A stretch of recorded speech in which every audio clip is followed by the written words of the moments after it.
રોટલી આપણી બચે એટલે આપણે એમાંથી કઈ ને કઈ રેસીપી બનાવીએ છીએ. હવે તો એટલું બધું બનાવે છે, પણ બધાથી સરસ ટેસ્ટી એવું છે, વર્ષોથી આપણે ત્યાં બનતી આવે છે એ છાશવાળી વઘારેલી રોટલી, જે તમે સવાર બપોર સાંજ ગમે ત્યારે બનાવીને ખાઈ શકો. સાંજે ઇવન જમવામાં અથવા તો નાસ્તામાં ભૂખ લાગે ને તોય બનાવી શકો. અને આ રોટલી છે એના માટે મેં અત્યારે 4 રોટલી લીધી છે. મારા પાસે ઠંડી રોટલી છે, મેં 4 લીધી છે. એમાંથી ટુકડા કરવાના છે. બને ત્યાં સુધી તમે ઠંડી રોટલીમાંથી જ બનાવજો, કારણ કે એ થોડીક ડ્રાય હોય છે. એટલે જો ગરમ રોટલી ફ્રેશ રોટલી બનાવશો એમાંથી તમે, તો થોડીક ચીકણી બનશે, એટલા માટે.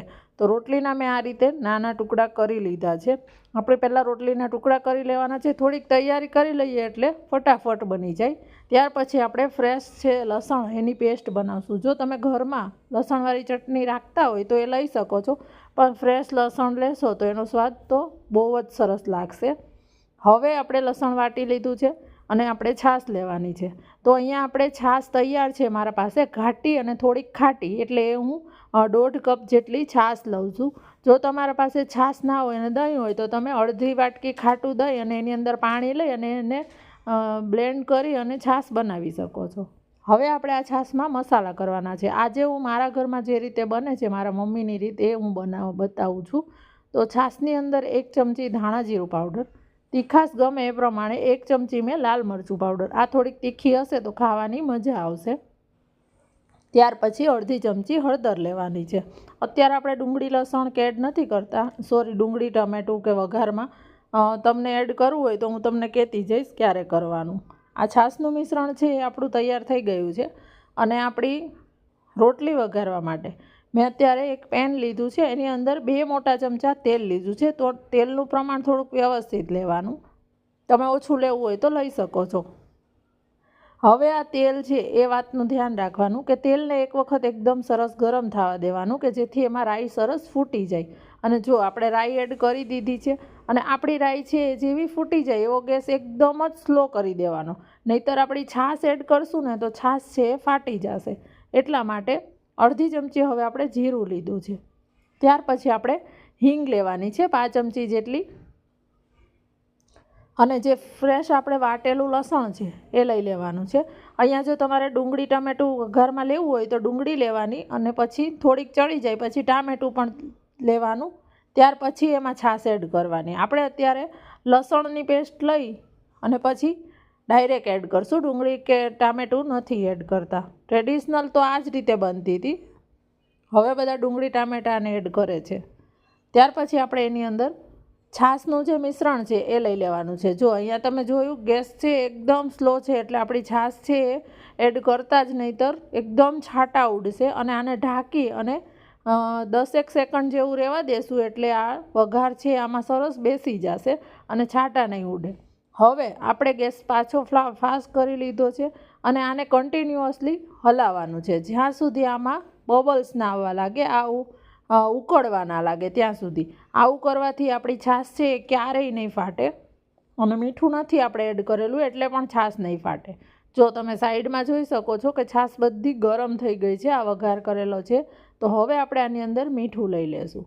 સ્વાદ પ્રમાણે આપણે મીઠું લેવાનું છે. અહીંયા મીઠાનું પ્રમાણ તમારે, જો તમે રોટલી મીઠાવાળી લેતા હોય તો તમારે એ રીતે લેવાનું. અમે રોટલીમાં મીઠું નથી એડ કરતા, મોરી છે એટલા માટે એ રીતે લીધું છે.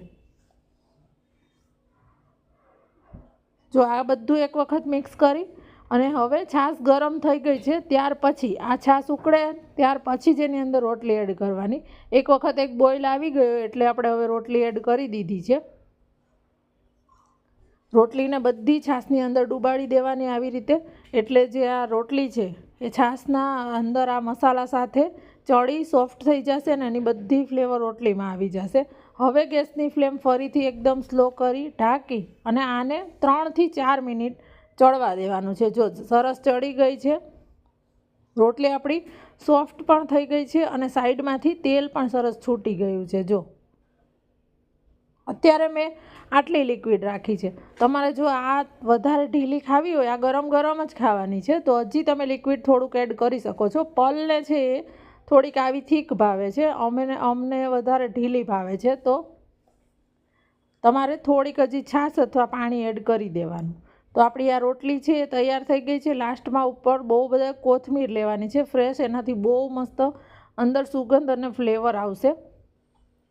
આ ગરમ ગરમ છાશવાળી રોટલી દરેકના ઘરે બનતી જ હોય છે. નાનાથી લઈને મોટા દરેકને ભાવતી આ રોટલીની રેસીપી જો તમને ગમી હોય તો એક લાઈક કરી દેજો, અને કોની ફેવરેટ છે એમને શેર પણ કરજો. અને યુટ્યુબમાં જોતા હોય અને ચેનલ હજી સુધી જો સબસ્ક્રાઈબ ના કરી હોય તો સબસ્ક્રાઈબ કરી દેજો.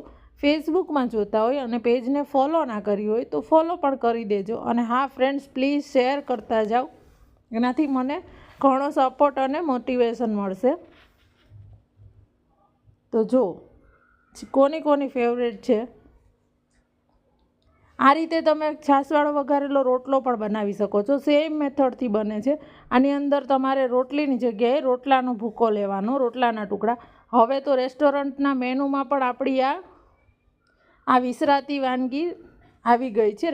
રેસ્ટોરન્ટમાં પણ બધા વઘારેલો રોટલો ખાવા જતા હોય છે. તો તમે ઘરે ચોક્કસ ટ્રાય કરજો.